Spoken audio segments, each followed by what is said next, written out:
Bonjour, c'est avec un grand plaisir encore une fois que je m'adresse à vous dans le cadre de ces séances de travaux dirigés destinées aux étudiants des deux parcours MIPI-BCG inscrits à la faculté des sciences et techniques et Rachidia au titre de l'année universitaire 2019-2020.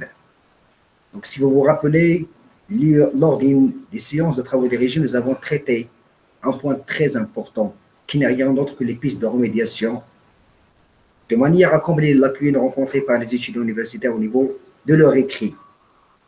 Et bien aujourd'hui, en continuité sur ce que nous avons vu, et ce que nous avons traité déjà, si vous vous rappelez très bien, les textes puzzle et le point concernant la ponctuation, aujourd'hui, je vous propose encore deux pistes de remédiation, deux jeux d'écriture vous permettant vraiment d'être sur la bonne voie de manière à rattraper ce temps perdu et améliorer votre écrit de manière à ce qu'il paraît très distinctif et attractif. Donc, il s'agit en fait, comme vous allez le remarquer juste devant vous, il s'agit du caviardage, mais aussi du remplissage. Ça veut dire quoi un caviardage? Un caviardage, c'est un jeu d'écriture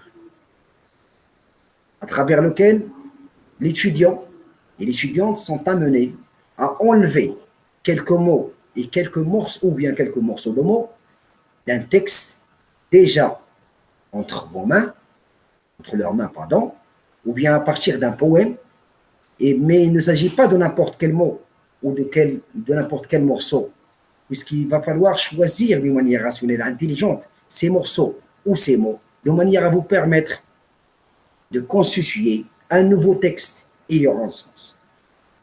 Et bien pour illustrer cette idée de caviardage, je vous ai proposé aujourd'hui un poème célèbre, établi, rédigé par Arthur Rimbaud, qui s'intitule Le dormeur du Val. Et bien, croyez-moi, l'objectif derrière cette proposition de ce poème, c'est d'initier les étudiants à rédiger et à écrire. Parce que je sais que parmi vous, il y a ceux et celles qui sont intéressés à rédiger des poèmes.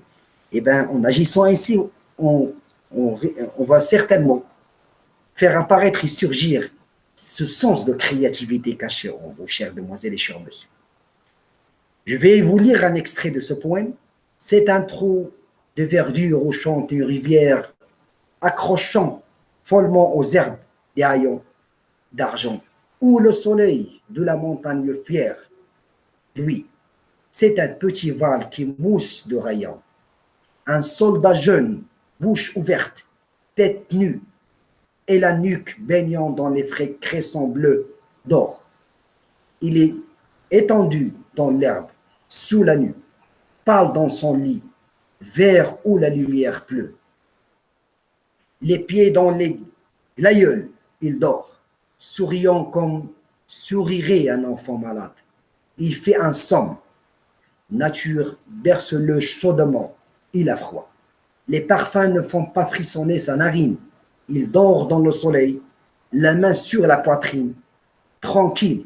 Il a deux trous rouges au côté droit. Vous remarquez, en relisant ce texte, eh bien, vous allez remarquer, comme ça apparaît juste devant vous sur l'écran, que j'ai choisi quelques mots que j'ai mis en couleur rouge. Et bien, ces mots et ces passages que j'ai mis en rouge, ce sont les mots qui devront être enlevés de ce poème. Et bien, vous allez certainement remarquer que ces mots que j'ai pris dans cet ordre, en respectant les mots dans l'ordre où ils apparaissent dans ce passage, dans ce poème, ils vont vous permettre, ou les relisant, en respectant l'emplacement de ces mots et de ces morceaux, vous arriverez à vous apercevoir qu'il s'agit d'un texte ayant un sens. Donc, le texte trouvé, reconstitué avec ces mots, avec ces morceaux, sera comme suit. C'est une rivière d'argent où le soleil, lui, ça veut dire quoi, lui? C'est-à-dire qu'il émet de la lumière. C'est un jeune tête nue, dort dans l'herbe. Un jeune tête nue dort dans l'herbe. Il fait un somme. Ça veut dire quoi un somme? Un sommeil léger et non pas profond.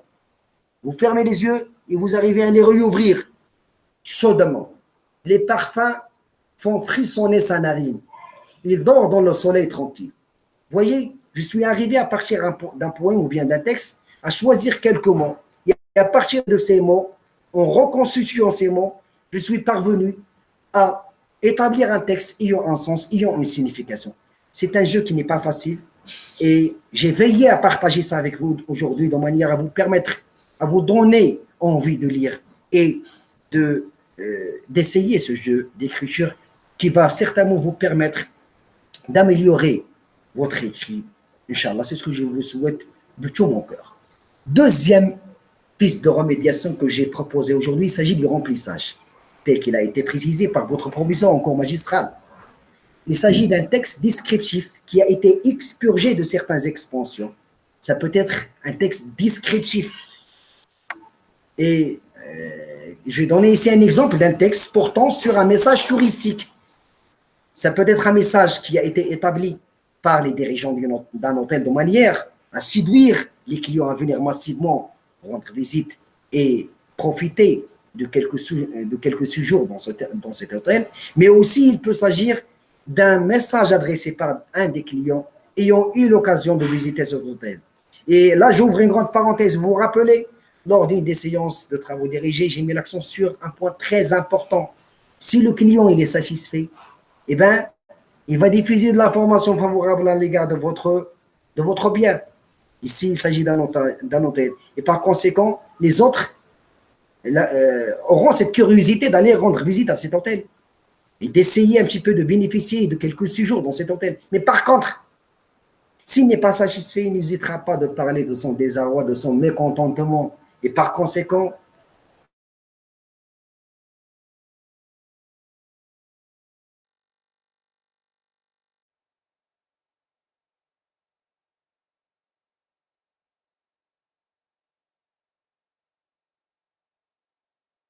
son clocheton, son cadran, ses étages à colonnes, ses croisées, ses escaliers, ses deux arcs à droite et à gauche. Il est là de plain-pied avec la grève. Donc, il n'y a pas d'expansion, il n'y a pas ces descriptions qui vont donner vraiment le sens à ce texte. Donc, j'ai veillé à introduire en rouge, encore une fois, dans ce texte, à ajouter quelques mots de manière à refléter l'idée que j'essayais de vous transmettre et de partager avec vous, celle d'un touriste ayant déjà eu l'occasion de visiter cet hôtel et qui a décrit l'état dans lequel il a trouvé cet hôtel, de manière à conseiller les futurs touristes de ne plus rendre visite à cet hôtel. Donc, je vais vous relire ce passage, mais cette fois-ci en ajoutant ces expressions, ces descriptions. L'hôtel de ville est un édifice sinistre, avec son toit aigu et roide, son clocheton bizarre, son grand cadran blanc qui a marqué l'heure et qui reste lumineux sur sa façade ténébreuse, ses étages à petites colonnes, ses murs croisés, ses escaliers usés par les pas, ses deux arcs à droite et à gauche, il est toujours là, de plain-pied avec la grève, sombre, lugubre, la face toute rongée de vieillesse et si noire qu'il est noir au soleil. Rien que pour vous signaler, j'ai tiré ce passage d'une œuvre rédigée par Victor Hugo, Le dernier condamné, le dernier jour d'un condamné. Donc voilà. Donc je vais tout de suite encore entamer un point important à mes yeux. Il s'agit d'un texte, d'un modèle de texte d'examen. Donc, je vais essayer de vous lire ce passage avec les questions que nous avons veillé à partager avec vous, de manière à vous montrer un petit peu comment on établit un examen. Donc, mais bien sûr, on risque fort probablement de vous ajouter des chiffres de communication, comme je vous ai signalé au début avec un passage où on va vous inviter à faire la ponctuation adéquate, appropriée. Donc, c'est un constat alarmant qu'au dressent les experts en technologie de l'information et de la communication. Après le cas de suicide d'enfants sur les dangers d'Internet, ceci confirme en effet l'extrême toxicité de cet espace virtuel. En réalité, il n'y a à proprement parler aucune réaction contre les sites malveillants, les malwares véhiculant des virus en provoquant des failles ou les jeux virtuels qui poussent les enfants à se suicider. Ces spécialistes sont unanimes à dire qu'on ne peut pas préparer une riposte contre quelque chose qu'on ne peut prévoir. Il y a comme une sorte d'impuissance dans leurs propos par rapport à certaines menaces potentielles que l'on ne peut détecter car cachées dans les jeux d'enfants. Je continue, s'il vous plaît.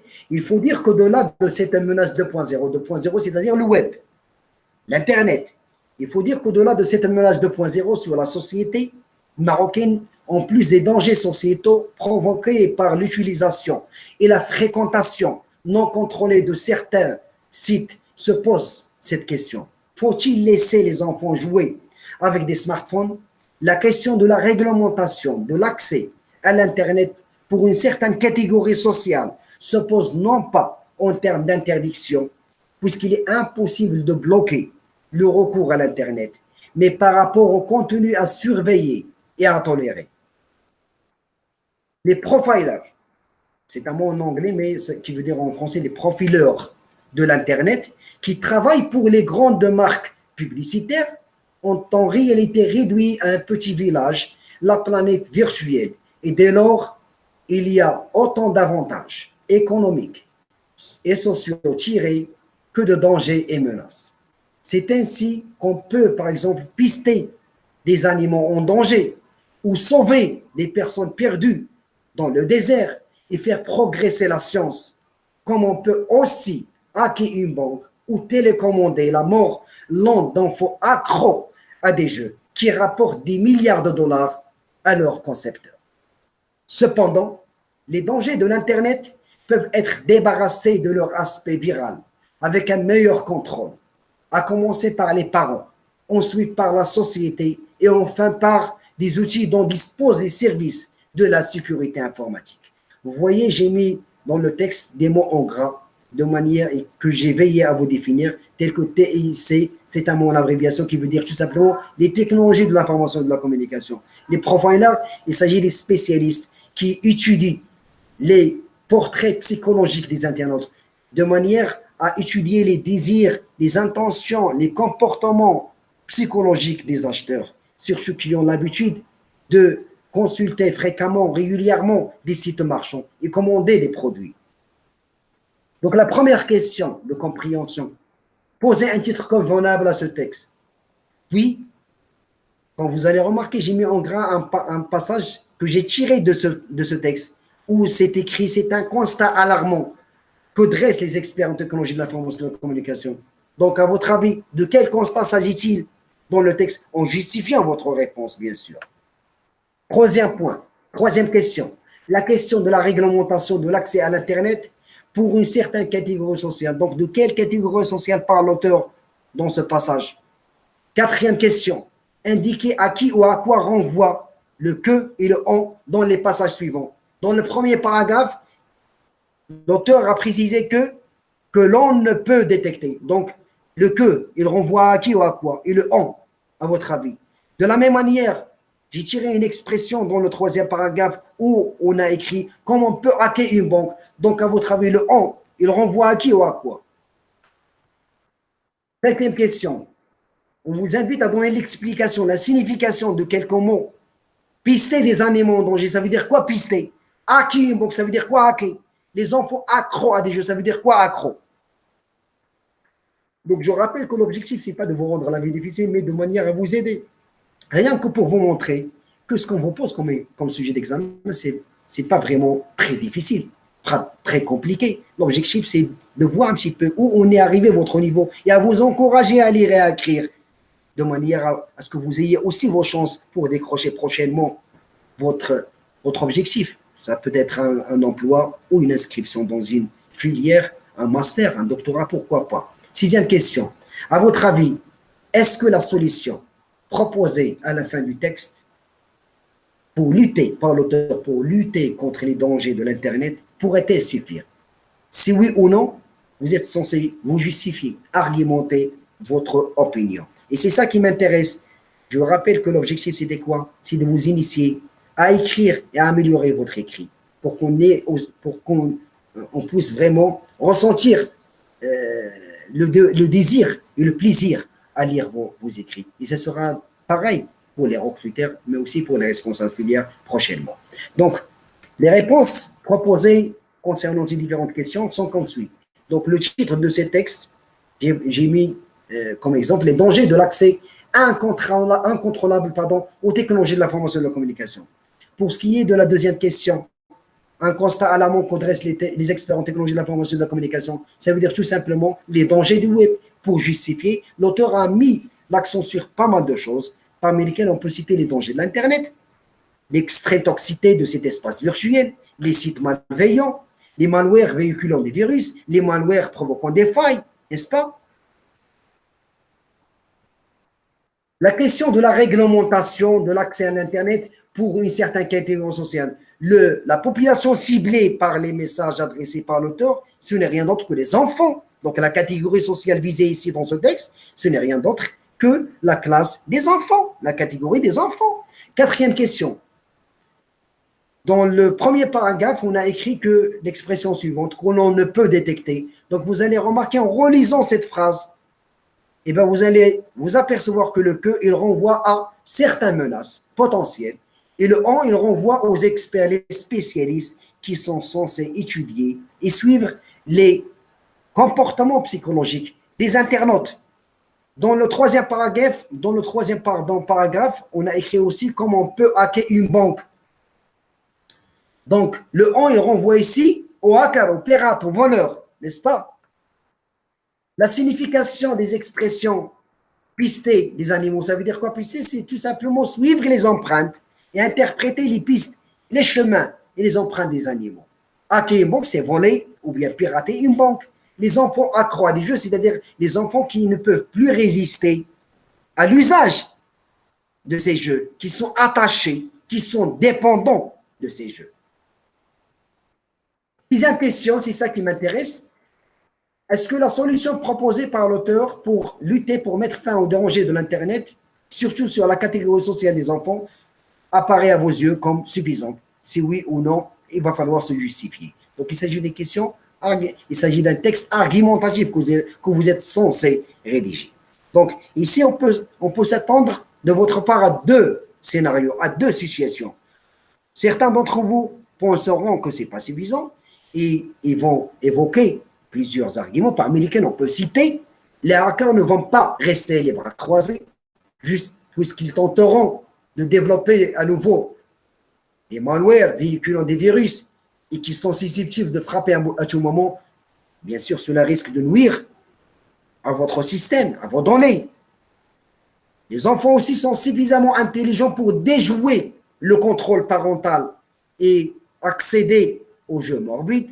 La mobilisation des parents et de la société n'est pas éternelle, ne restera pas toute la vie. Donc, ils finiront par laisser tomber et les choses reviendront au stade initial, quoi.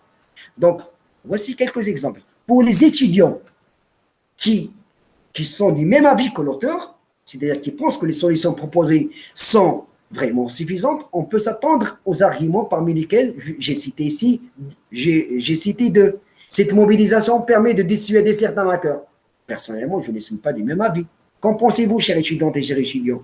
Deuxièmement, cette surveillance et ce contrôle permanent des contenus permettent de localiser les pirates et les appréhender. Oui, mais est-ce que c'est suffisant ou pas? J'attends vos réponses, chers étudiantes et chers étudiants, et vous êtes tous invités à nous rédiger votre réponse concernant cette sixième question et à nous l'envoyer à la plateforme SE FSTE. Merci pour votre attention et on vous souhaite encore une fois un bon ramadan. Merci pour votre attention et à la prochaine.